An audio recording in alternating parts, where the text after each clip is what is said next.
Hey y'all, welcome to a very special episode of Collider Sports Time because I'm in a country mood today, welcoming one of the great country music superstars going around today.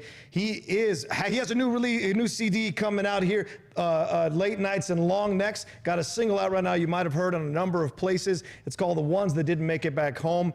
Ladies and gentlemen, without further ado, multi-platinum selling Justin Moore. How are you, Justin? I'm well. Thank you for having me, man. No, it's my pleasure. And you see him wearing the Steelers hat. That's why he's on the. You're probably asking, like, why is a country singer on this show? I'll tell you why. While we talking to him, because he's a massive sports fan. They reached out to me. As people reached out to me, like, can we get Justin Moore? I'm like, hell yes, let's get him on. He loves to talk about the Steelers, the Braves, and the Arkansas Razorbacks. So those are all things we've talked about on the show multiple times. Justin, how's your day going? Where have you been? It's going well. Yeah. I'm glad to be here. Thank you for having us. We've been in the area now for 2 days promoting the new album, and right. everybody's been great to us. So we come out here a couple of times a year, and it's always fun to visit. I don't know that I could deal with the traffic and live here and deal with the traffic all the time because I live in a town of 300 people. So there's more people in this building probably, but it's always fun to visit. Are you back in Arkansas? Is that where you're based out? I am in Arkansas. I lived in Nashville for almost a decade, just to kind of get my career off the ground, and then really as an artist, you're in Nashville when you're off work. Right. If you're a traveling, musician. And so when my wife and I had our oldest daughter, who's 9 now, we decided to make the move back home, and it's been really good for our family. And it's good to be around family. And it sounds like a country song, but Sunday after church we actually go and eat dinner at my grandma's house and do all that good stuff. So it's been good for us. Your music feels so grounded in that life, so much. There's an honesty to your songs that I really appreciate. And I knew some of your songs because I'm listening. I listen to country music and I hear the hits, but diving deep into your albums and your CDs, it's really phenomenal how much of your songs that don't get released that are still fantastic or just as good as the hits that do get released. So I'm super impressed with the work you've done, and also because you weren't handed a contract at 15, you really had to work and create and make your mark here in the business. It's a very great credit on your end, man. Well, that's really kind of you to say. I appreciate that. Whether it's a song that is on the radio or just one that we know probably won't be released to radio, we put just as much effort into those. No matter what the song is destined for, I'm going to have to go out and play it for the next, hopefully, 20 years. So I don't want to record anything that I wouldn't be proud of down the road. And not unlike just about any other artist out there. There are some exceptions, but the majority of artists have had to work their tail off to sign a record deal and get their stuff off the ground, and certainly we had some of those times for a few years, and the character building moments, obviously, but that's what makes you appreciate where we are today. Right. Oh, you got this new single, The Ones That Didn't Make It Back Home. If you all haven't listened to it, it's a fantastic song, really honoring the service and the sacrifice that military men and women have done for this country. And it was inspired by a song you released, 10 or 11 years ago? Yeah, a long time ago. Yeah. Thank you for your service, by the way. Oh, it's very first and foremost. No, I had a grandfather who retired out of the Navy and another who was in the Air Force, and along with my mom and dad, they instilled in me the importance of as you put it, the sacrifices that our men and women make daily to keep us free and safe in the greatest country in the world, regardless of what's going on politically. I think we can all agree that we should support those men and women. And even beyond our military, our police officers, firefighters, and teachers. Sadly, they're in the line of duty nowadays. Yeah, unfortunately. Nurses. I mean, it's just the list goes on and on. And so that was a song that was meant to honor all of those men and women. And I had the idea because of a song that we released, I think 8-9 years ago, If Heaven Wasn't So Far Away, that was a big record for us that, I learned it's fun to have hit songs. It's fun to have #1 songs, and it's good for your career. And your record label throws you a party, and your parents pat you on the back and tell you how important you are, and all that good stuff. But I learned with that song in particular how powerful country music is, and just going around the country and outside of hearing people's stories about it, helping them get through a difficult time in their life, whether it was when they lost a son or a daughter or a spouse or whatever the case may be. It was pretty special, and I thought, man, that's even cooler than just having a hit song, and if we could do that again somehow throughout our career, that would be cool. And I think that the ones that didn't make it back home has the same opportunity to make that kind of impact on people the way that Heaven did. Well, it certainly did with me. I got a long history with that. Lee Greenwood, my overall guy in charge of us, the general there when I was stationed at in Fort Dix and then later in Fort Gordon, he would play that song all the time, brought tears to everyone's eyes, because you really feel it when you're in there as a young man, what it's like to serve and what that really means. And then, of course, Aaron Tippin had a fantastic song as well, talking about how we need to come together in this country years ago. So there's always these songs pop up that really support the military and their sacrifices. And it really is a uniquely country music thing, but the ones that stand out really mean a lot. And yours, I think, belongs in that lexicon of the great ones. Well, thank you. Honestly. That would be an honor to be mentioned with those songs, because they, like you said, they're country music. They're legendary country music songs that I think are universal and such a we live in such a divisive time right now where it's hard for folks to find common ground. I think, obviously, as I stated earlier, supporting our servicemen and women, I think, is one thing that we all probably agree on, whether we're Democrat, Republican, whatever, I think another thing we agree on is love of sports. That's why you're here. And so let's get down to it. Now you got. I wanted to start off with Arkansas here with your love of the Razorbacks. They're in the SEC, very tough conference to be in when you're Arkansas.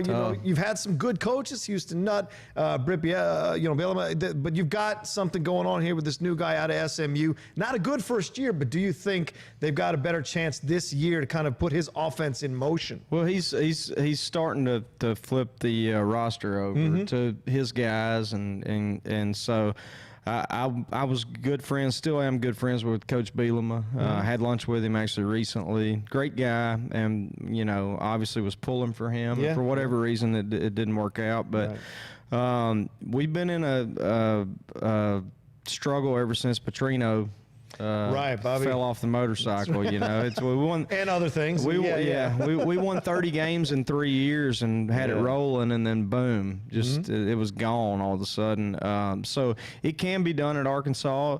Arkansas presents some unique challenges as far as recruiting, just because of the geographical footprint that we have. But you mentioned Coach Nutt and Petrino, and it can be done. It just depends on if you have the right guy, and it's yet to be determined whether Coach Morris is. But I really, really like Coach Morris. I've met him, become friends with him. He's a great person, and he's probably he's recruited better over 2 years than I've in my lifetime. I'm 35 that I've ever seen anybody recruit.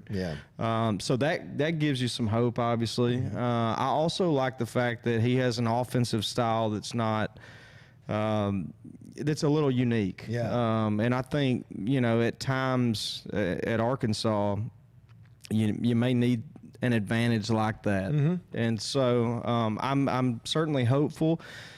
This year, I think we're still missing some pieces this year, but I think as long as we continue, we can show some improvement, maybe become bowl eligible this year. I think it would help in recruiting. I think we have some pieces, though. Our quarterback room got a lot better. He pulled in that guy from SMU, his own quarterback from SMU. You've got a redshirt freshman competing as well. So there's a number of players around there. And Starkle from A&M. That's right, Starkle from A&M coming over as well. So he's trying to figure out who's going to run his offense better, and that's going to be competition's always good, right? Always breeds the best out of the ones that can and want to make it versus the ones that maybe don't have that extra oomph to get there. As well as they recruit recruited last year. Maybe the best job they did in recruiting was at wideout. Yeah. I think we got 3 or 4 4-star wide receivers. Although they're young and it's tough in the SEC, as you mentioned, to come in and contribute right away, I think they have maybe a couple of guys who potentially can do that. And because one of our problems last year, we could not create separation off the line. And so hopefully some of these young guys and some of the guys who have been in Coach Morris's system another year can maybe step up. I like where we are at running back. We got some guys. Rakeem Boyd was really good for us last year when he was healthy. Defensively, I'm hopeful that we'll be better. We struggled last year. Our secondary was pretty poor last year, but we recruited well there. We got a lot of talent coming in, but a lot of it's young. On both sides of the ball. So, we have to be patient as Razorback fans, which it's not easy to do. No fan base wants to be patient. But I really think Coach Morris is doing an excellent job, and as long as we're patient, once he implements his system and has all the roster be his guys, I'm anxious to see what it's going to look like. Well, hopefully they're patient with him to let him do that, because he's a fantastic coach. Certainly showed that at SMU. So can he do the same thing here? With the SEC, sometimes the pressure can be tough on the teams that aren't perennially in the top 3 to get into the bowls or get into the national championship. So you got to be patient with it. You can't always hire Jimbo Fisher like Texas A&M did. Sometimes you got to take a little bit of time. And it seems like Coach Morris, it feels like he's going to have that rope, because Arkansas doesn't usually fire coaches quickly. No. They give him a little bit of time, Yeah, especially he's inherited is a completely different culture. Right. Not that it's bad or good. It's just completely different players, completely different system. Plus, you're trying to make headway in the best conference and the best division, arguably, in the country. And so takes time. We all want to win the national championship every year, but we can't be Alabama and Clemson, all of us. Right. Well, unfortunately. Also, you got to look at the fact, Arkansas has a record of shocking people when they think they're going to be at the bottom of the division, somehow coming out and winning their side of the bracket. So you never know what will happen. We did it in here. '98. Yeah. Nobody expected that. So you just never know what could happen. Coach Morris maybe has got a few tricks up his sleeves. But let's move on from college football into pro football. Let's jump into Pittsburgh Steelers. That's the cap you're wearing. Let's talk about it. Talk about a team with a lot of drama. You talk about Arkansas rebuilding. The Steelers kind of have to rebuild as well this offseason. How do you feel about how things went down with Antonio Brown, Le'Veon Bell? Are you a Big Ben guy? Are you a fan of the coach? What's your point of view on all this? Coach Tomlin takes some hits, but I've always been a supporter of him. I like him. I had the opportunity to actually sit next to him at I think it was a country music awards show, just randomly, and talked to him. Seemed like a great guy. He and his wife, and I've always he's won 2 Super Bowls. How can you not? In 12 years, I think, something like that. And I like him a lot. As far as Ben, same way. Obviously takes his licks, but he's won 2 Super Bowls, and he's been really, really good throughout his career. And he's made other players. Like Antonio Brown wouldn't be Antonio Brown without him, and not a lot of them succeed after they leave his system. Roethlisberger reminds me, he's as close to anyone, and I'm not saying he's Brett Favre, but he's as close to that style of player as I've seen since Favre. And Favre was my favorite, probably still is my favorite NFL player of all time. Wow. Just because of his toughness and just the way he played the game. Yeah, he's a gunslinger. I love the gunslinger mentality and the way it was just fun to watch. Yeah. And as far as losing Brown, it seemed that he was somewhat of a distraction in the locker room. Bell, obviously, last year was a huge distraction and probably cost us some games by not playing. That being said, it's pretty difficult as a fan to think about the fact that we lost arguably the best receiver in the league and the best back in the league, if not top 2 or 3 of each. You can make the case. So, obviously that's difficult to think about. But I do think Smith-Schuster is a superstar in waiting. Up and coming, absolutely. I think he might have, I don't know the stats, but he might have had more catches than Brown last year, just because they were doubling Brown so much. I think Brown claimed that on Twitter or social media. Yeah, somehow. something like that. But I like where I thought they had a good draft. I like the Devin Bush pick. I really liked the receiver they got out of a small school somewhere. I forget exactly where it was. I think that was in the second round. And I loved the Benny Snell pick. He is, to me, prototypical Steeler kind of guy. He's not gonna amaze you with his speed or his agility or his skill set necessarily, but just kind of gets the job done. And he did it in the SEC. Right. He's a lunch pail guy. He's a blue collar dude. That's what the Steelers love to see. Yeah. Reminds me of Connor a little bit in a way. That's a great point. Absolutely. So how does a boy from Point, Arkansas become a Pittsburgh Steelers fan? How did this happen?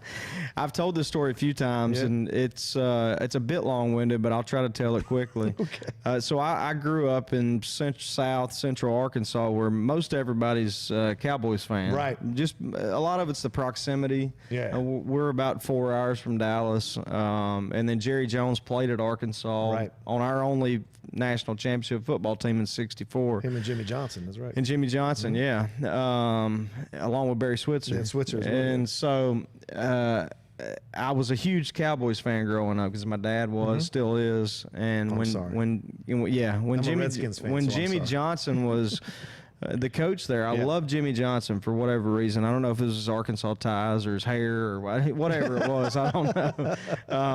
But when Jerry Jones fired Jimmy Johnson, I don't know why it had such an effect on a 12-year-old kid. Interesting. But it did. I said I will never root for the Cowboys ever again. And you stuck to it. And I stuck to it. And so 15 years ago or so, I hadn't had a team for that window of time in between there. And I thought, man, I need another team. And just kind of thought about it. Loved the city of Pittsburgh. Had met a couple of really good people that I became great friends with from Pittsburgh. One actually helped start my record label. The other is the first person that I ever hired in my band, who's still in my band. He's my bass player, who's from Pittsburgh. And I said, man, I'll just be a Pittsburgh fan. And it's a classy organization, typically do things the right way. Right. Great history. So I became a Steelers fan. It's been a pretty good ride for the last 15 years. Yeah, I would agree with you there. There's a lot of loyalty to their coaches. They build things from the inside out. They don't do a lot of free agent acquisitions. They really like to draft and go from the inside out. So we've had 3 coaches in 50 years, which is kind of cool. Yeah, it's pretty incredible. Certainly unique in the climate today. Yeah, they're my second favorite team because the first game I ever saw, because I'm this old, was the Steelers against the Rams in the Super Bowl. That was the first NFL game I ever saw, and then I became a Redskins fan because we grew up in D.C., so I had to become a Redskins fan. But Pittsburgh's always been my second favorite team. I've always cheered for them from the beginning, so it's nice. Love it. It's nice to see them kind of getting rid of a little bit of distractions. We'll see what happens in the coming year, but it's going to be a tough NFL. How do you feel about the NFL overall, man? Are you enjoying the games more and more over the last few years? Certainly the players are bringing it. I would enjoy it more if Tom Brady would retire. To be quite honest with you, I'm so sick of seeing them win. I'm about to throw up, but no, I do think there's probably a little more parity now than there has been in the past, which is fun. I mean, that would, regardless of the sport, whether it be pro or college, I think people like seeing that. That's why people love March Madness so much. Yeah. You just never know what's going to happen. Yeah, exactly. And so I do enjoy that. And so I kind of like you talked about the Razorbacks sneaking up on some people in the past. I think the Steelers, we'll see. Maybe they'll sneak up on some people because they're not really expected to do what they maybe have done and, what they've been expected to do over the last handful of years. Yeah, certainly Cleveland Browns is the talk of that division right now. That must irk you a little bit. Are you buying it though? You're getting animated now. I'm going to say I'm excited to see what they can do because that team has been downtrodden for so many years. Am I buying it? No. You got to show it to me on the field. He's a second-year quarterback. Baker can get crazy, so he can't. He's a bit of a gunslinger himself. He can go Johnny Manziel at any point. That's what I'm saying. I mean, possibly. But I do love watching him play, and their roster is really, really good, and they may win it all next year. But I got to see it to believe it. It's hard for me to believe that all of the characters in that locker room are going to mesh perfectly from the get-go together. Right. It may take a couple of years. Yeah. In my opinion. Yeah, I think so too. I don't see them going to Super Bowl next year. No. But I do see them getting in the playoffs. I don't know if they'll win the division. Pittsburgh always finds a way. So and even when they're counted out, like last year, certainly had a chance to make those playoffs. Yeah. And just kind of blew it there near the end. That was heartbreaking. But the chances were there. The chances were there, so we'll see. I think it'll take a little bit of time. Do you like the more offensive teams that are popping up now with the Kansas City and Los Angeles Rams, or do you want to go back to that more of a lunch pail, like a running type of offense? I'm kind of an old school kind like of that football smash mouth guy. stuff. Yeah, I personally enjoy watching that more. It's probably because that's what I grew up watching. Right. These air raid offenses weren't really around when I was growing up, learning to love the game. Yeah. I know a lot of people like seeing a lot of points being put up and all that, but man, there's not a whole lot more than I like to see is just smash mouth football. But I was a baseball player growing up, and I was a catcher. So I like seeing a pitcher's duel in baseball. Right. And most people like to see home runs. So you're like a 1-0 game that goes 13 innings. You're all about it. I'm all about it. Yeah. So that's just kind of my mentality. Right. Well, speaking of baseball, I was told specifically to ask you about this. Is your incredible love of the Atlanta Braves. They're in first place right now, looking damn good yet again. Yeah. Talk about you seem to pick good teams other than Arkansas. You seem to pick these teams that are consistently. Hey, we're really good at Arkansas at baseball. Yeah. Oh, right. Fair. But you top look at 5 perennially. But no, they're playing well. We were, I guess, maybe 4, 5, 6 years ago, we were really close. About the time Chipper retired. Yep. We were really close, and they just busted up the whole team and during the off season. I thought, man, we were so close. Why did we do that? And I don't know if they were trying to time it with the new stadium coming out or whatever it was, but it's good to see them. It's good to see them playing well. Obviously, making the playoffs last year, and then playing really well this year. And I love the. Speaking of Arkansas, I love the Dallas Keuchel pickup. Yeah. Arkansas boy. It's good to see them making some moves, and at this time of the year. Because they see a World Series possibly in their future. I think they're once again, I think they're close. So it makes the 3-4 years previous having to endure those, it makes it a little easier to watch. But they're fun to watch. They got a lot of really good young talent.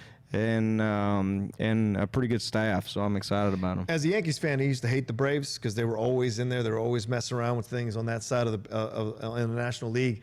But this Braves team over the last few years is a great team to root for. They're plucky, they're strong, they're underdogs at times, and they surprise you. And I love their manager as well, the moves he makes in game, pretty intelligent moves. I think you're right. I think this is they're picking up these pieces, and it feels like they think that they have a real shot at this World Series. Now, the Dodgers may have something to say about it, because the Dodgers keep coming up bridesmaids instead of brides in this World Series, but this could be fantastic. But NLCS. The Dodgers always choke, though.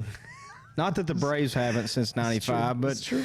I mean, they always have the best, pitchers or whatever. Pitchers and but they're certainly really, really good, and it's going to be fun. Kind of like we talked about with football. There's quite a bit of parity in baseball right now too. Yeah, so absolutely. it's fun to watch. And the thing I love about baseball is so many games, and it could come down to one game, at the end of the year, which is so fun to see. It's exciting. But I think as far as the Braves go, the thing that I like about this team as opposed to teams in the past, I'm not going to compare them to the teams of the 90s, but they have a chemistry that they haven't had since then. Yeah, that's what I mean. You know what I mean? Yeah, you can feel that it's a team, right? It's not just a star, not a bunch of stars. Even though Freddie Freeman's fantastic, you don't sense that it's just him. It's everyone else around, right? We'll see what happens with them. I'm excited. There's a lot of good stuff. We just crossed that All-Star. We just called the All-Star break. So we're about to walk into the second half of the season. There's a lot of good teams that are dancing around, pushing around. We'll see what kind of moves they make. My Yankees are still in there somehow, but we'll see if we're playing you guys again. Yankees are always going to be in there. Not always, man. It's just so much money. Not always. Yeah, but we don't always spend it wisely. That's certainly the truth. Come on now. Let's move on to something else. I want to get your thoughts on a couple other things. Golf, I've heard, is a very big part of your life. I watched a couple of videos of you, talking about your love of golf and being interviewed on the course. What do you think about this? What's going on in the state of golf now? I mean, Tiger Woods off that victory in the Masters. Then you have Brooks Koepka saying that he figured out the game, which is kind of scary to hear a golf player say that. What's your feeling on this? Well, Koepka's a beast. I mean, he's almost Tiger-like at times. Oh, from back in the day. Right, you know right, what I right, mean? right. Where you're like, you just can't beat the guy. You know, certainly there have been guys who have had their moments over the past, let's say, decade with Rory or you know, there's a few of those guys. Koepka, what has he won? 3 out of the last 5 or something stupid. It's pretty insane. And he almost took that last one. Yeah, he did. But as far as Tiger goes, you either love Tiger or hate Tiger. I'm a Tiger guy. I love watching Tiger dominate. Yeah, he's a sports time favorite. It's like watching Michael Jordan back in the day, who's my favorite basketball player of all time. And I know. I'm never going to listen to anybody tell me LeBron James is anywhere close to in his league. It just ain't happening. Maybe that's a generational thing. No, I think don't it's know. true. You wouldn't catch Jordan doing passive-aggressive Instagram statements. He doesn't Right, take pictures of right. himself in the hallway. He doesn't Jordan would have have never to. done that. He Jordan, doesn't have to. It takes time away from practice. Jordan would never do that. I love seeing Tiger win. I would love to see him at least tie Jack's record or break it, just because I think it would be fun to see in my lifetime that happen, you know. But as far as this weekend goes, man, if you made me put money on it, it would be hard to go against Brooks Koepka. He's so tough. I like Rory in his own backyard. You know, I would probably go with one of those two guys if I were a betting man this week. But would love to see Tiger do it. And sometimes at the Open, Tiger doesn't even have to hit a driver, which is good for him, and can dominate with just his irons. Where he hits a 3-iron stinger or whatever it is, and hits it 250, and don't even have to hit a driver. If he could play around without pulling the driver out of his bag, maybe he sneaks in there too. Do you like Dustin Johnson at all? Do you think there's anything there? I like watching him play. I think he's got to get better at some technical putting, you know, technical consistency stuff. Is missing consistency, with him. Yeah. I mean, as far as talent wise, I mean, nobody's more talented than him, and you know, he's fun to watch. The guy that I love watching play are the guys who don't hit the ball that far, like Zach Johnson, right? You know, who's won a couple of Masters, because that's the way I play. Well, I don't play anywhere close to the way he plays, but point being, having to overcome some deficiencies as it pertains to the other guys. So, but we'll see. It'll be fun to watch. Do you play in a lot of celebrity tournaments or no? I have played in some celebrity tournaments. I haven't played in a whole lot lately. Have you taken on Romo? No, Romo would kill me. Romo's supposed to be untouchable. He would kill me. I saw him play in, I don't know if it was the Pebble Beach Pro-Am, maybe earlier this year or last year, where he hit one off a deck or something.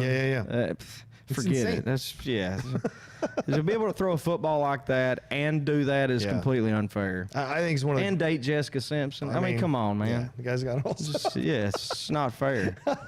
Let me get your thoughts on 2 last things. I know we got to wrap up soon. NBA free agents. Are you an NBA guy? Or you kind of just watch casually? I casually watch NBA. Okay. So, I love the game of basketball, but I love college sports more than anything. Okay. In particular when it comes to basketball.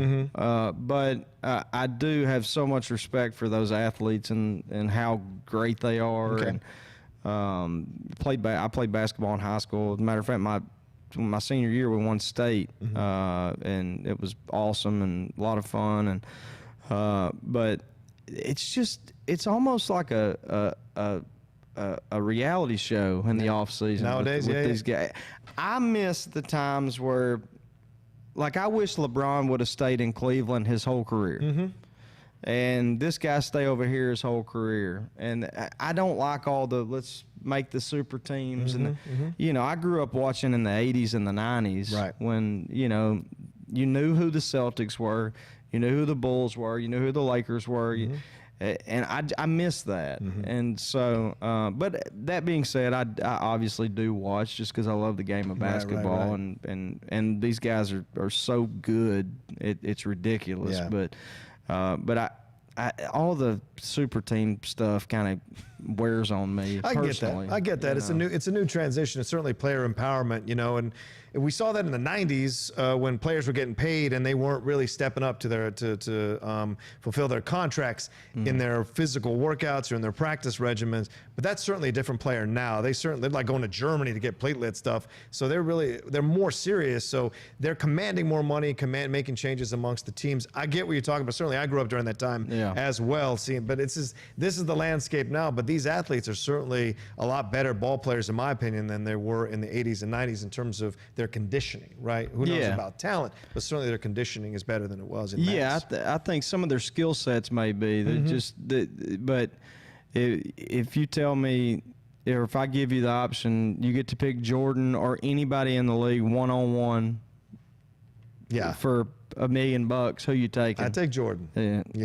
And maybe Kevin Durant a close or Larry second. Bird. Larry Bird? I think we can stop Larry Bird nowadays. I'm talking about in his prime. Oh, in his prime on the game? Okay. I'm probably taking Larry Bird, All right. Where's Magic? Would you take Magic? Oh, absolutely. Okay. All right. You're from that time. Old school, man.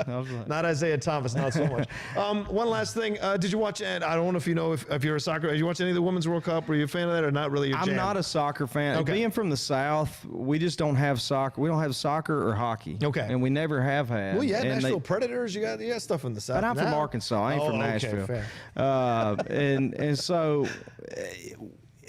Certainly, I'm a fan of USA winning anything. So I was happy that they won it, obviously. Cool. But I didn't personally watch any of it. But I'm thrilled that anytime America can win anything, I'm in. You're down. Yeah. You're absolutely down. All right.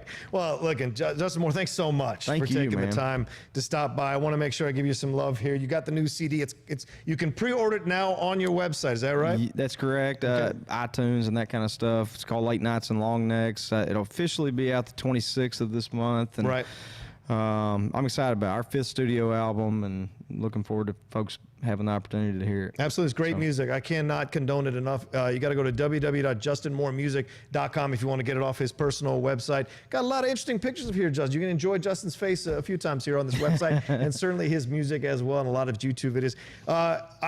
Once again, thanks so much, dude. It is a blast talking to you. It was a blast, man. We could do it for another 30 minutes. We could have, but I got the eye, so I got to wrap this thing up. Thanks, everybody, for watching this episode of Kaleido Sports Time. If you want to follow Justin Moore, you can follow him on all of the social medias that he is on. You please remember to subscribe to Kaleido Sports Time as well. See that red button down there? Click it on YouTube. And if you listen to us on the podcast feed, hit subscribe as well. Maybe you came over, you're like, oh, I'm a fan of Justin Moore. I want to hear what he's got to say. Well, look, we got other programming as well on Sports Time, so please give it a like and subscribe, and you might be excited by what we're talking about here. All right, we'll talk to you soon. Next time, have a great rest of your day, week, or month.